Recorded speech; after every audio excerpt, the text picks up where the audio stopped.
I want to tell you a story about two things that I find more interesting than just about anything else. The first is ice. I love climbing on glaciers, hiking through glacial landscapes, learning about ice ages. And the second is home, the southern Appalachian Mountains of North Carolina. My earliest memories of the outdoors are visiting my grandparents in Boone and heading up to Grandfather Mountain.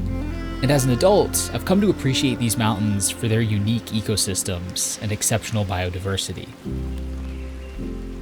Unfortunately, my two muses have zero overlap. There are no glaciers in the Appalachian Mountains, and even during the peak of the last ice age, when monstrous ice sheets covered much of North America, the southern part of the range was completely free of ice. But a few months ago, I stumbled across a study. It was published in 1973 by two geologists at Appalachian State University in Boone, Jim Birkeland and Lauren Raymond. They claim that a glacier existed on Grandfather Mountain during the Ice Age, and they have evidence, parallel grooves carved into a rock outcrop. Dozens of them, some up to a meter long. I'm hiking up Grandfather Mountain, trying to find some of these alleged glacial features. A key feature of glaciers is that they move, slowly sliding downhill. And as they move, they pluck rocks from the surrounding mountains and drag them across the ground, scraping out these parallel grooves. There are a bunch of separate little rock outcrops, and I have no idea which one actually has the scratches on it. I think I'll be here for a while. The grooves were found in this bowl-shaped valley on the side of the mountain. It looks a heck of a lot like a glacial cirque, these scoop-shaped valleys carved out by the ice. We're at 1,400 meters facing south. There's south. This find is huge, and Birkeland and Raymond know it. That rock looks a lot like this rock. They describe it as, quote, 100% incontrovertible, absolute evidence that will force the revision of all geology textbooks. My goodness. They hold a press conference on top of the mountain and bring reporters to the site. I'm on the other side of the valley now because I have one more spot that maybe, less likely, but maybe could be the spot. Wait a second. That is absolutely that rock. Which means you should be right here. Huh.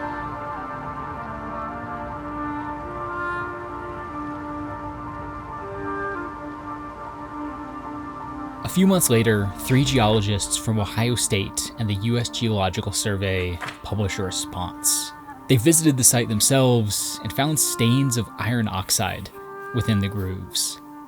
Nearby, they found old metal cables matching the groove's width. Well.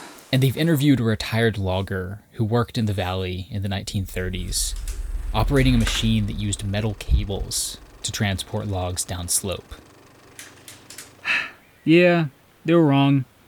Still no glaciers in North Carolina. But it's okay to dream, you know? John Hack, one of the responding authors, did admit that it was, quote, surprising that we haven't found evidence of glaciation in the southern Appalachians, and that it would not be surprising if some hollows were occupied by ice and glacial processes were active on a small scale. However, if we're willing to zoom out and look at the entire Appalachian mountain range, we do not have to dream about glaciers. So, let's go on a road trip. We'll drive north to a landscape carved by glaciers. We'll look for geological and fossil evidence of the ice. And we'll see relics of the Ice Age still surviving today. Small pockets of the vast tundra and snowy forests that once blanketed this landscape. We'll go looking for Appalachia's glaciers, and we just might find them. Last month, a group of scientists published findings from this cave in the Norwegian Arctic, just packed full of animal bones from the Ice Age. It provided a very vivid look at this Arctic ecosystem from about 75,000 years ago. I found out about this story and was able to very easily dive into it thanks to the sponsor of today's video. Ground News is a website and an app that aggregates news stories from all around the world. It tells you about different outlets' political leanings, their credibility and factuality, even who they're owned by. Take this story from last month about glacial flooding from the Mendenhall Glacier in Alaska. It was covered by 257 sources, most in the political center and not many leaning right. Most sources on the right focus on the response to this individual event, while left-leaning sources are more likely to frame it in a broader context, a result of climate change, requiring preparation for similar events in the future. One really cool feature is blind spots, which highlights stories disproportionately covered by either side of the political aisle, stories you might otherwise miss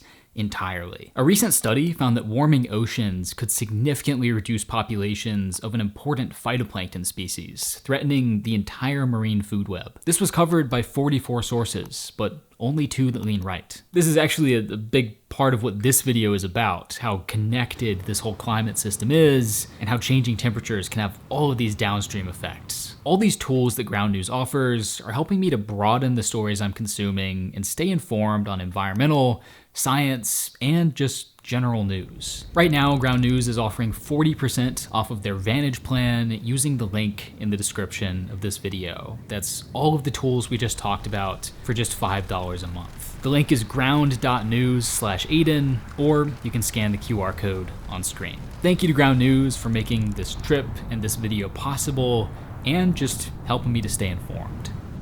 All right, I'm a day in, I've made it up to Virginia, and even just moving a little further north up here, you find a feature that we really don't have down in North Carolina, which is talus slopes, these big exposed boulder fields running down the slopes of some of the mountains. If you're looking for a glacier in the southern Appalachians, these might be your best bet. Paraglacial features aren't created by glaciers directly, but by the very cold climate near the ice sheets, often by snow, ice, or frost. Talus slopes like this are found throughout the central Appalachians, and some geologists believe they could be the remains of rock glaciers formed during the Ice Age. Rock glaciers are a combination of rock and ice.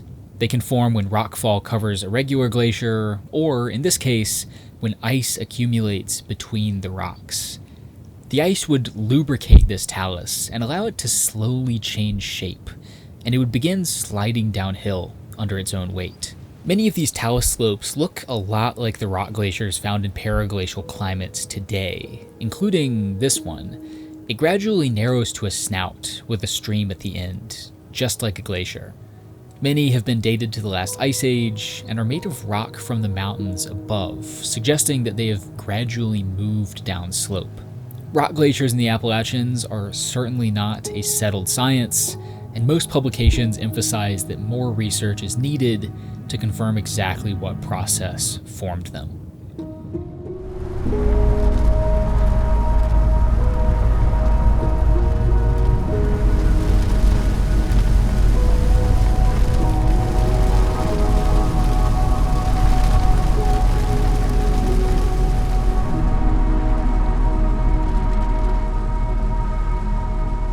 During the last ice age, the land just south of the ice was largely a cold tundra home to mammoths, mastodons, giant beavers, muskoxen, caribou, dire wolves, saber-tooths, massive short-faced bears. And this landscape extended south all the way into the mountains of West Virginia. I remember several years ago now learning about this place in West Virginia that preserved a relic of Ice Age subarctic tundra surviving on the top of this plateau. Up here it feels completely different from the valley just like half a mile away. Down there it's like a nice sunny warm summer morning. Up here it's chilly, it's windy, it's foggy. So after the ice sheets had retreated, the tundra that covered most of this landscape was gradually overtaken by the forest that you see now. But up here, in this climate that's so different from the surroundings, that tundra held on. I mean, how cool is that, right? You've got this big table up high in the middle of the mountains, preserving this relic of Ice Age tundra, completely out of place. It's biogeography at its absolute coolest. Unfortunately, it's not quite true. In 1746, surveyor Thomas Lewis led the first European expedition onto this plateau. His journal describes reaching the summit to find a clearing a quarter-mile wide covered with rocks and wetlands. But for the most part, he describes a tangled landscape of big trees and dark swamps. This plateau supported one of the largest and best developed spruce forests in the entire Appalachian range. Massive trees sat on a thick floor of moss and decaying plants. Although it wasn't a tundra, this was a relic from the Ice Age, a boreal forest home to rare plants usually found much farther north. The plateau's climate is similar to the boreal zone, cold and windy with frequent fog and frost all year. Here we find some more paraglacial features, patterned ground made by permafrost, and fossilized chunks of ice underground.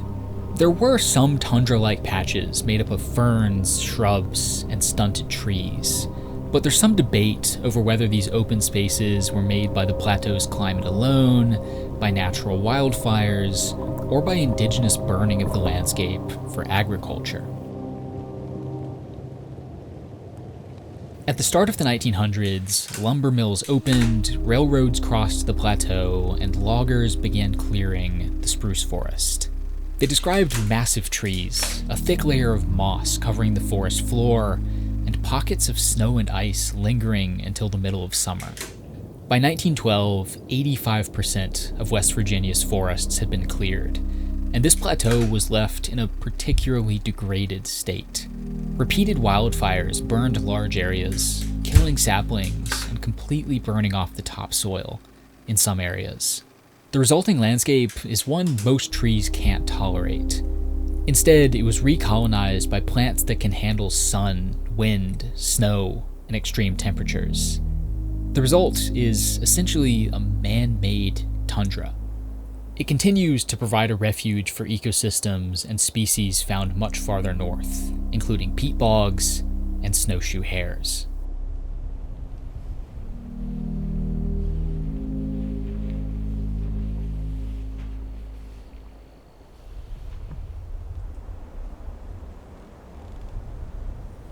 I think I owe you an actual, relic Ice Age landscape, so this is just that. It's a cranberry bog that's been here, since the last Ice Age. This valley is at a decently high elevation, but it's also surrounded on all sides by mountains, which has created this very cool microclimate in the bottom here, and it's allowed this ecosystem that only exists much further north, much colder places, to persist here. The surrounding mountains were of course logged extensively, but the wetland itself avoided most of the effects, leaving it today as one of the largest and most intact in West Virginia. It represents a time capsule of the high elevation peat bogs that were widespread during the last Ice Age, and it's similar to bogs found today in glaciated landscapes much farther north. It's home to rare plants, invertebrates, and even mammals, and it's the farthest south that many of these species can be found. If you want kind of a time capsule of what a whole bunch of this area would have looked like during the last Ice Age, this is a pretty good example, no strings attached.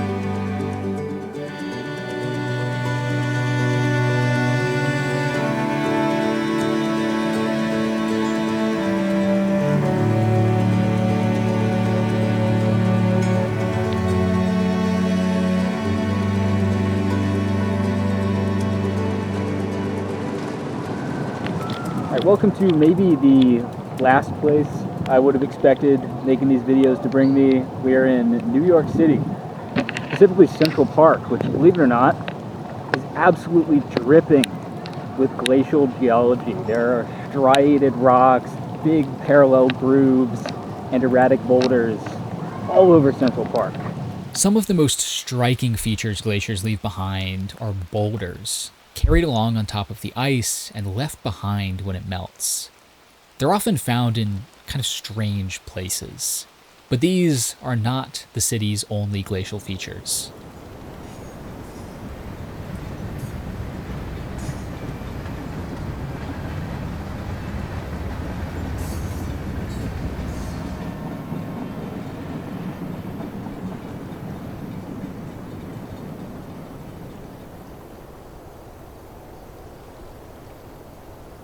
Good morning from the edge of the Hudson River here in New York, which, unbeknownst to me until working on this video, not really a river, it's a glacial fjord. Fjords are not common in the Northeast. This is the only one in the eastern United States, but happens to run right through Manhattan. Who knew? Not me. New York City sits right on the edge of the former ice sheet. Here, a shelf of ice jutted out over the ocean. Waves eroded the ice and broke off icebergs. Small stretches of the coast remained free of ice and acted as a refuge for plants and animals, as did some of the highest mountain peaks, poking out above the ice to form nunataks, islands in the sky where species could escape the ocean of ice. It is low tide here on the coast of New Hampshire.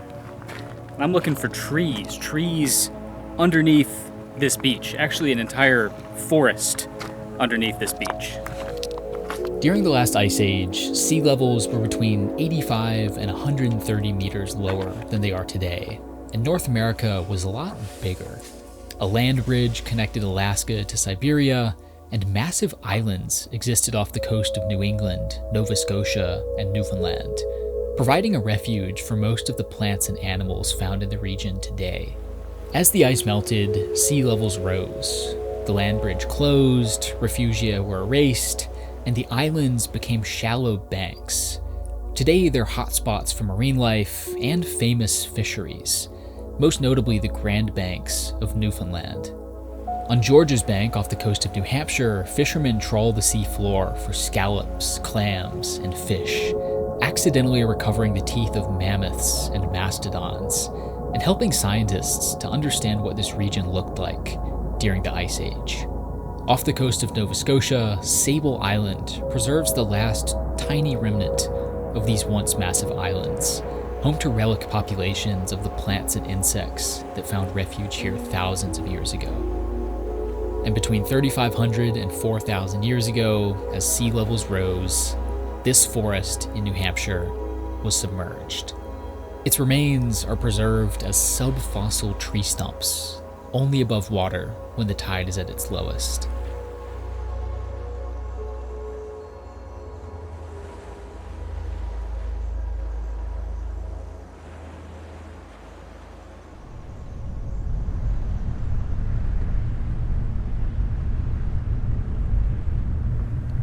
Making a quick stop right off the road on the way into New Hampshire here, just to check out what looks like kind of a silly geological site. This is the largest glacial boulder in North America.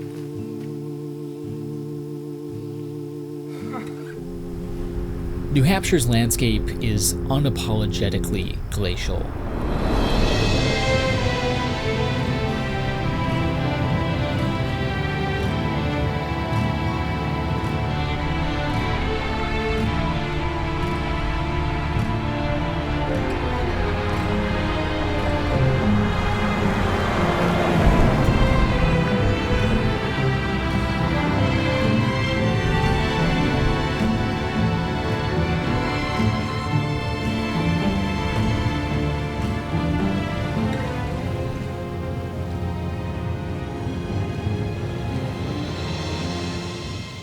I am beginning what I anticipate being a pretty tough hike here in the White Mountains of New Hampshire. It's going to be a decently long day, but a day that should get us close to a lot of cool glacial stuff. The White Mountains are most famous for their weather, often regarded as the worst in the entire country. The weather station at the summit has recorded 28-foot snowpacks, negative 47 degree Fahrenheit temperatures, winds over 200 miles an hour, a couple years back, they recorded a negative 108 degree Fahrenheit wind chill, the coldest ever recorded in the US and one of the coldest in the world. All right, now that we've actually got some views, you can see that this is an actual glacial cirque, unlike the one in North Carolina. This one's real. You'll notice it looks like it was made using an ice cream scoop, just right out of the side of the mountain. And now the task is, of course, to climb up to the top up here. So, ways to go.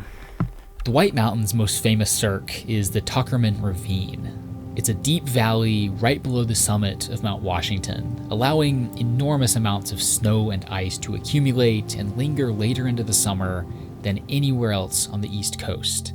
A few decades ago, the snow stayed nearly the entire year, and meteorologists predicted that if the climate got just a little bit cooler, then snow would begin to accumulate and a new glacier would form. The winter of 1968 and 69 brought a record 566 inches of snow to Mount Washington. In April, newspapers reported snow depths between 100 and 200 feet within the Tuckerman Ravine, and began predicting that it was on the verge of growing a new glacier. For a few months, it really looked like the Appalachians could have their very first glacier. The Tuckerman Ravine Glacier didn't materialize, but I was curious if anything like this had happened before. Boston Evening Transcript, July 31st, 1879. It is not generally known that we have a genuine glacier in the White Mountains. The New York Tribune on July 31st, 1858, describes a mass of snow as much as 100 feet deep, compacting into ice as hard as marble under its own weight, with small crevasses along its edges. This one tells a story about a mountaineer getting, quote, lost in a glacier in Tuckerman Ravine. In July of 1879, astronomer and mountaineer William Henry Pickering visits the Tuckerman Ravine. He's heard about this mass of snow and ice and wants to find out if it really is a glacier. Reaching the valley, he describes a mass of ice 1,000 feet long and 100 feet deep, narrowing to a point at the bottom, just like a glacier. Remember, a key feature of glaciers is that they move, so Pickering places a line of rocks across the snow and marks their position. He returns 3 weeks later to find that his rocks have moved 13 feet downslope, a rate of 8 inches a day, a very normal rate for an alpine glacier. I was even able to track down a few photos of the Tuckerman Ravine from the 1800s, and it certainly looks like a glacier. But as we've seen, that doesn't necessarily mean that it is, because the snow and ice in the Tuckerman Ravine does eventually melt by the end of the summer. In September, Pickering presents his findings to the Appalachian Mountain Club, opening a debate on what does and doesn't count as a glacier. The seasonal melting and reappearance causes a lot of people to object, but the article concludes that, quote, the general conclusion seems to be that we have a baby glacier. Baby Glacier is one of many creative names used by the various papers. The newspapers make the same inference as the ones from 1969, that if it got just a little colder, this would grow into a proper glacier. Well, I am up top now, and honestly, that was tough. That was honestly really hard. Even harder than I expected, but beautiful. Look at it. In 1607, England established Jamestown in Virginia, the first permanent colony in North America. The same year, they established a second colony at Sagadahoc in Maine, which failed within a year, thanks largely to one of the most severe winters of the colonial period. The English colonization of New England took place right in the middle of the Little Ice Age, a period of global cooling lasting from the 1300s to the mid-1800s, and most severe between 1550 and 1700. Crops failed, famines tanked local populations, and humans migrated, with the Norse abandoning Greenland and the Inuit expanding south, some reaching Scotland. In the New England colonies, mills and government offices had to shut down during the winter months. Crop shortages starved livestock and forced colonies to import food. Many of these first colonists believed they had a divine responsibility to reshape North America's environment, including its climate. Explorer and colonial governor John Smith claimed that as settlement progressed, cold New England would become warm and lush. Even in Newfoundland, colonial governor Richard Whitburn wrote that European settlement would warm the island. North America's first colonists truly believed that they could change the climate. It's July, and there isn't a speck of snow in the Tuckerman Ravine.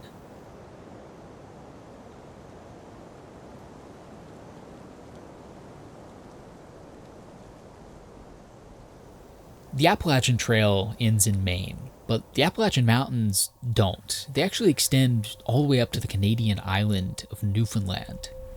Doesn't get much more glacial than that, right? As a fjord with a capital F. Ironically, it's technically not a fjord because it doesn't quite connect to the ocean, but come on, look at it. It's a fjord. Here, the Ice Age is ongoing. The subarctic tundra and boreal spruce forests are still extensive, home to caribou, lynx, Arctic foxes. Occasionally polar bears wander over on the spring sea ice. Across the Labrador Sea is Greenland, still almost entirely buried under glaciers. Pieces of Greenland's coast remain free of ice and act as a refuge for plants and animals, as do some of the highest mountain peaks. A shelf of ice juts out over the ocean. Waves erode the ice and break off icebergs. The Labrador Current carries them south, and in the spring they end up here, stranded in the shallow waters off Newfoundland's coast. This was the last place in North America that humans reached after crossing from Eurasia, and the first place Europeans reached. Vikings in the 11th century and cod fishermen in the 15th. The Grand Banks became one of the world's most lucrative fisheries, supporting the island's economy for centuries. But by the 1980s, overfishing had depleted the cod, and in 1992, the federal government put a moratorium on cod fishing in Newfoundland, almost entirely shutting down the fishery. Now, the best bet for keeping the island's economy afloat seems to be tourism, and the icebergs are one of its biggest draws.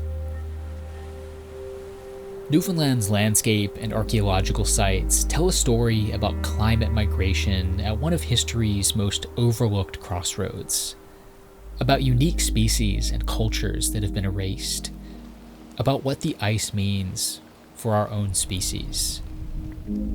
It's a story that I've chosen to make into a second video, so keep your eyes peeled for that very soon. For now, I'll stick to trees. I first visited Newfoundland a few years ago to make a video about icebergs. I didn't know much of anything about glaciers or ice ages, but I remember walking through the forests here in Newfoundland and feeling that they were very familiar. I saw familiar trees like the red spruce. I saw familiar ferns and plants on the forest floor. The forest here is strikingly similar to the forests I'd seen hiking in the mountains back home in North Carolina. Of course, here in Newfoundland, you find this forest right on the coast, and back home, they only grow on the tops of the highest mountains. But still, I remember this feeling of being almost 2,000 miles away from home in this place that is a world apart from the Southern Appalachians in every sense. But it felt like home. At the top of Mount Washington and a few adjacent peaks, you'll find an ecosystem that doesn't look too different from Newfoundland. As the ice retreated and the climate warmed, the tundra climbed higher into the mountains to find a colder climate. And today, a handful of the highest peaks in New England preserve small pockets of alpine tundra. These mountaintops are home to butterflies found nowhere else. Living only in cold climates, they followed the tundra up to the summits, where they've since become trapped and evolved into distinct species. All right, check this out. This is one of the last remaining old-growth spruce forests in West Virginia. Despite the extensive logging in West Virginia, this is a spot they missed, and it is gorgeous. And although it is much reduced from what it was a couple hundred years ago, this is actually still the most extensive spruce forest south of New York. This is also the habitat of the Cheat Mountain salamander, called that because it pretty much only lives on Cheat Mountain and a few of the surrounding peaks. Alright, I found one. I'm not positive, but I think he's a Cheat Mountain salamander. He looks like one. These are federally listed as threatened because their habitat is so restricted. They only live in these high elevation spruce forests, pretty much just on this one mountain and a few peaks around it. So it's cool to find one. These talus slopes are also the habitat of the endangered Shenandoah salamander. It lives on just a few of the highest peaks here in Shenandoah National Park. So it has one of the most isolated ranges of, honestly, like any species. And it survives by living in the damp, dark, cool microclimate underneath the rocks on the slopes here.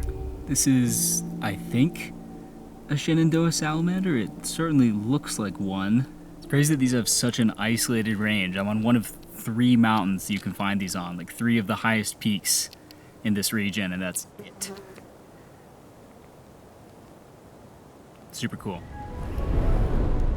During the Ice Age, boreal spruce forests blanketed the southern Appalachians.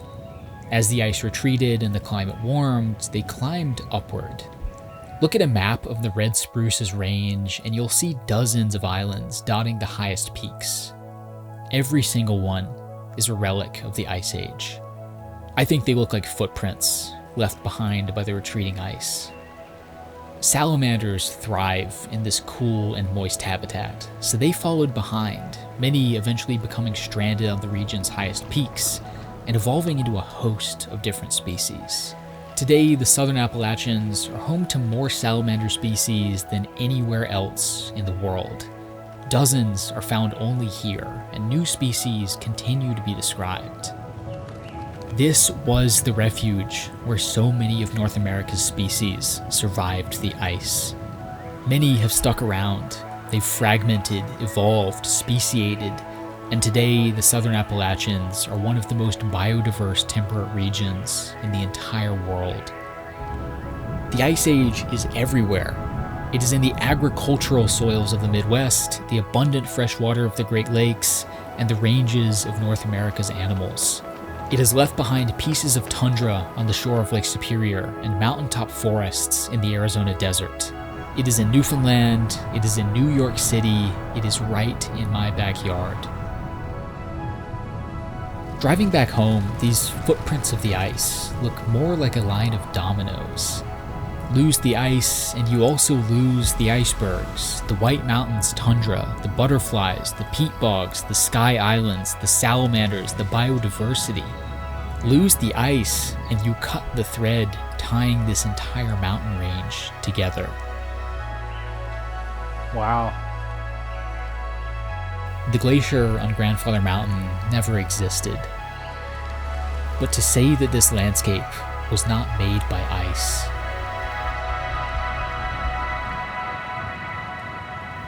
I'm not convinced.